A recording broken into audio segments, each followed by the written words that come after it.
Good morning and a very very happy morning. एक नई सुबह, एक नया क्षण, एक नया पल। बुक हम पढ़ रहे हैं the power of now, writer है Eckhart Tolle and we are in on page number 150। Title है the end of your life drama. Means अपनी ये जो ज़िंदगी का नाटक है ना, चलिए इसे ख़त्म करते हैं। इसका मतलब ये नहीं कि जीवन ख़त्म करते हैं, इस नाटक को ख़त्म करते हैं। प्रश्न है कि जब हम ऐसी स्टेट या ऐसी अवस्था में आ जाते हैं जब हम हर चीज़ को एक्सेप्ट कर लेते हैं और इनर पीस होता है, चाहे हम उसे बुरा कहें या ना कहें, तो क्या अपनी ज़िंदगी में या स्टिल हमारी ज़िंदगी में ऐसा कुछ आएगा जिसे हम बैड कहेंगे? ये मैं प्रश्न जो पूछ रहा हूँ ये आपसे ऑर्डिनरी कॉन्शियसनेस के हिसाब से पूछ रहा हूँ। जो एक आम आदमी की चेतनता होती है उससे पूछ रहा हूँ कि अगर वो अपने जीवन में जो हो रहा है उसे एक्सेप्ट कर ले तो क्या फिर भी उसकी ज़िंदगी में ऐसा कुछ आएगा जिसे हम बैड कहते हैं या बुरा कहते हैं या बुरा वक्त कहते हैं?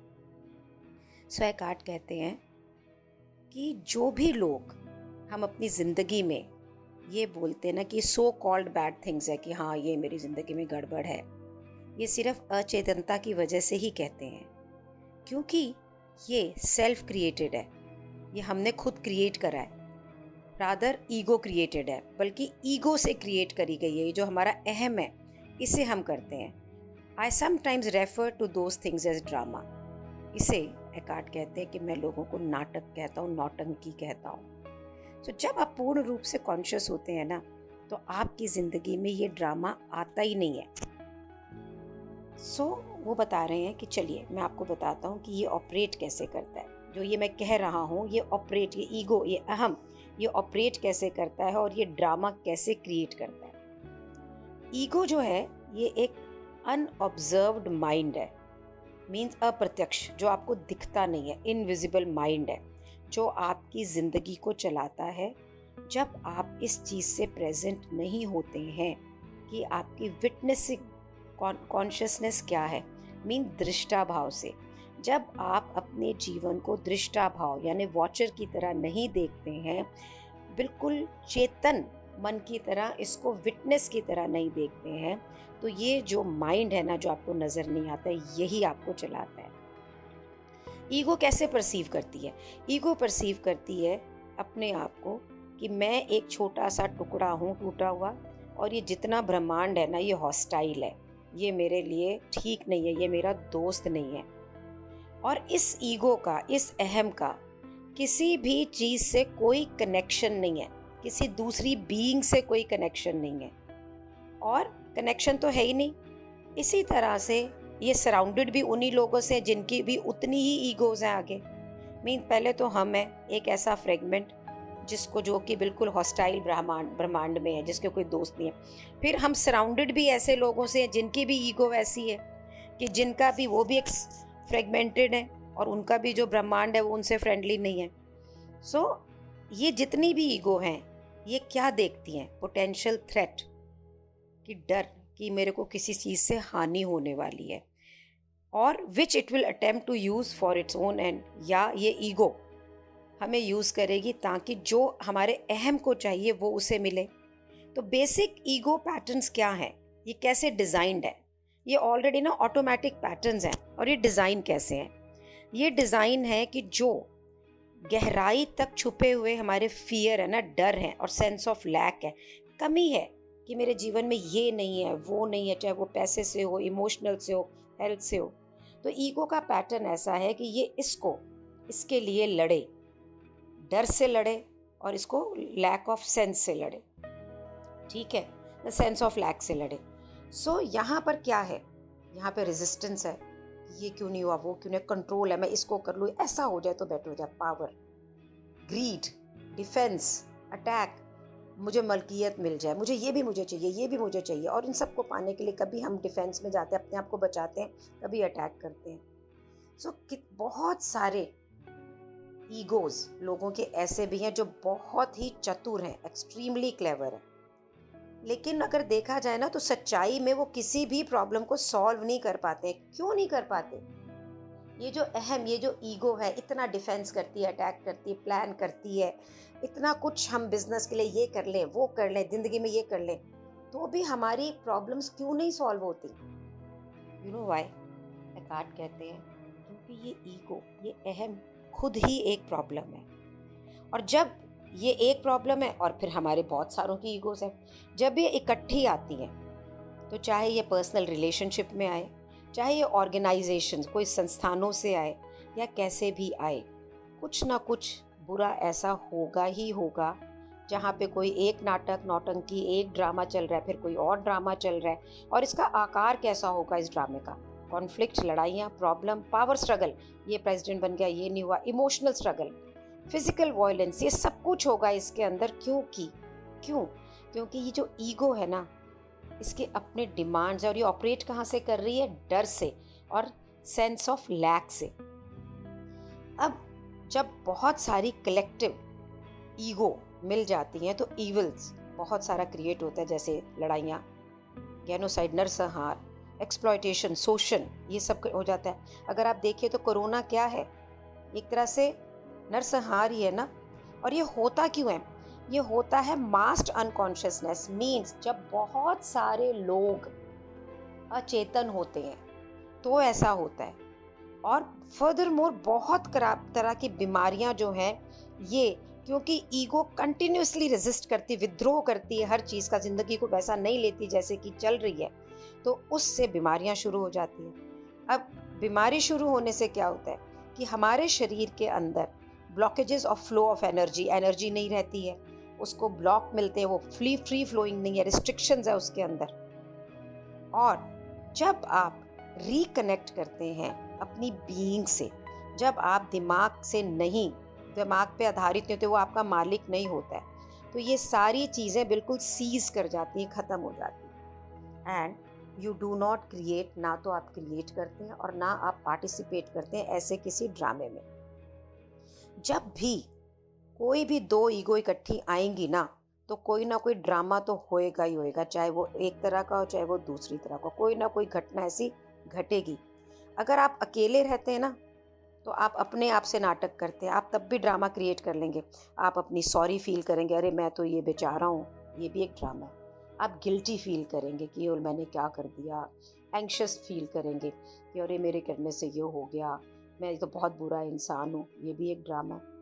जब भी आप भूतकाल को या फ्यूचर को अस्पष्ट रूप से देख रहे हैं ना, ऑब्सक्योर कर रहे हैं प्रेजेंट से, उस समय आप ऐसा टाइम क्रिएट कर रहे हैं जो एक साइकोलॉजिकल टाइम है। ये यथार्थ टाइम नहीं है, ये आपके मन का टाइम है।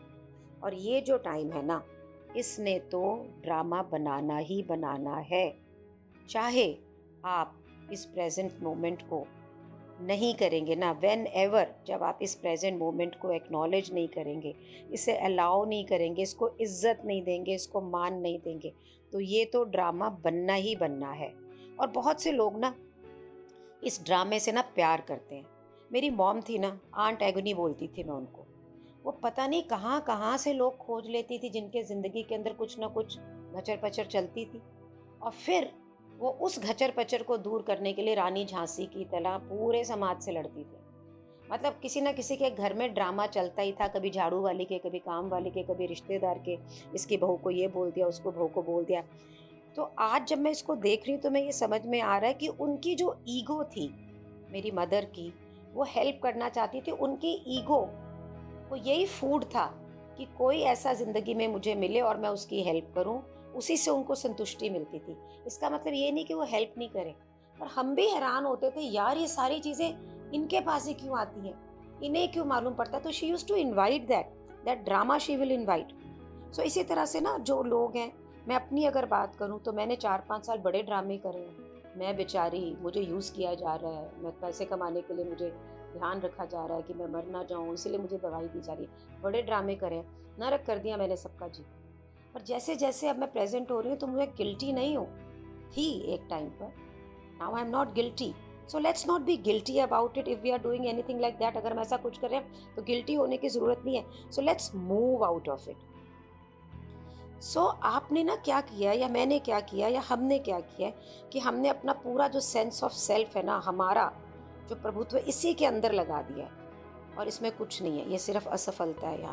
यहाँ पे ना कोई आंसर है, ना कोई सॉल्यूशन है, कुछ भी नहीं है। जो हम सबसे ज़्यादा डरते हैं और रेजिस्ट करते हैं, वहीं पे ड्रामा क्रिएट होता है। सो जब तक हम अपने दिमाग से एसोसिएटेड रहेंगे, तब तक हम डरेंगे भी, रेजिस्ट भी करेंगे। ये जब दूसरे पे अटैक करते हैं ना, और हम कहते हैं मुझे तो किसी से डर नहीं लगता, ये डर है तभी हम अटैक करते हैं। नहीं तो अटैक करने की क्या ज़रूरत है भाई? जब तुम्हें कोई चीज़ का डर ही नहीं, अटैक किस लिए कर रहे हो? आप दूसरे को हानि पहुंचाने के लिए अटैक नहीं करते हैं, आप कुछ पाने के लिए, कुछ बचने के लिए करते हैं। कभी इसको सोचिएगा, लुक इनटू इट। सो जब भी, अब राइटर कहते हैं इसको ख़त्म कैसे करना है, कि एंड कैसे करना है इस ड्रामे को। जैसे ही आप अपनी ज़िंदगी की कंप्लीट एक्सेप्टेंस में रहते हैं कि ओके, जो जैसा है वैसा ही है, तो कोई आपसे आर्ग्यूमेंट कर ही नहीं सकता है, चाहे वो कितनी भी कोशिश करे। और एक फुल्ली कॉन्शियस पर्सन, एक पूरा चेतन बंदा कभी भी आर्ग्यूमेंट में नहीं जाएगा।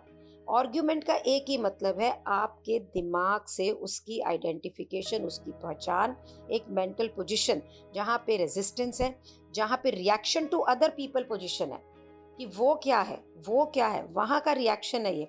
तो रिजल्ट क्या होता है? रिजल्ट है polar opposites become mutually energised. Means हमारा और दूसरे आदमी का ये जो ऑपोजिट चीज़ें हैं ना, ये परस्पर ये एनर्जी में आती है, और यहाँ से लड़ाइयाँ शुरू होती है, आर्ग्यूमेंट शुरू होते हैं, डर शुरू होता है। ये जितना भी मैकेनिज्म है ना, जितना भी काम हो रहा है, ये अचेतन मन का है, अनकॉन्शियस का है। आप अपने पॉइंट को बिल्कुल क्लियरली और फर्मली, बड़े आराम से बता सकते हैं, बिना किसी रिएक्टिव फोर्स के, ना डिफेंस ना अटैक। सो ये ना ड्रामे में बदलेगा ही नहीं। तो इसका मतलब ये नहीं कि जिसका किसी का कुछ भी लेते हैं, आप बैठ के आराम से उसको बात कर सकते हैं। पहले चैप्टर में हमने किया था, उसमें से नेगेटिविटी को पहले ख़त्म करके। When you are fully conscious, जब आप पूरे चेतन होते हैं ना, तो आपकी फिर ज़िंदगी में कॉन्फ्लिक्ट नहीं होता, लड़ाइयाँ नहीं होता। No one who is at one with himself can even conceive of conflict. It's a very powerful statement कि अगर मैं मेरे बीइंग के साथ हूँ, तो मैं किसी लड़ाई के बारे में सोच ही नहीं सकती, सोच ही नहीं आएगा। और यही लिखा है एक किताब में जिसका नाम है द कोर्स इन मिरेकल, कि जो मिरेकल, जो जादू होते हैं ना, वो इधर से ही होते हैं। This refers not only to conflict with other people but more fundamentally to conflict within you. दूसरों से तो लड़ाई झगड़े बंद होने ही होने हैं, पर जो हम अपने आप से लड़ते हैं ना, मैं ऐसा, मैं वैसा, ये वो, ये सबसे पहले ख़त्म होगा।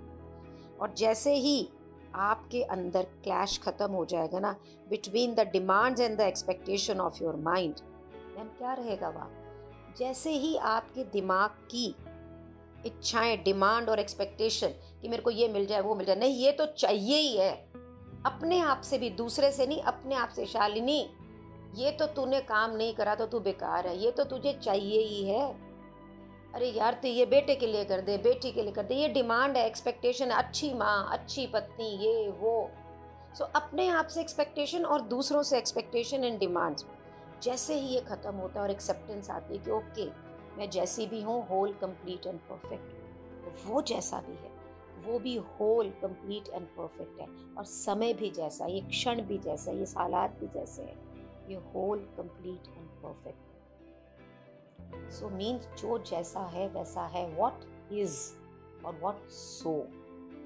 जैसे ही हम इस स्पेस में आते हैं ना, वहीं से सारा घर्षण, सारे कॉन्फ्लिक्ट, सारा डर, सारा sense of lack, power struggle सब खत्म हो जाती है, और वहाँ से एक नई सोच, एक फ्रेश थॉट आती है, एक नया क्षण बनता है। So let's be today with this thought only, कि मैं कहाँ पे अपने आप से क्या एक्सपेक्ट कर रहा हूँ, क्या डिमांड कर रहा हूँ, और लोगों से क्या कर रहा हूँ, कहाँ कहाँ पे मैं चीज़ों को रेजिस्ट कर रहा हूँ, और इस ड्रामे को एंड करें।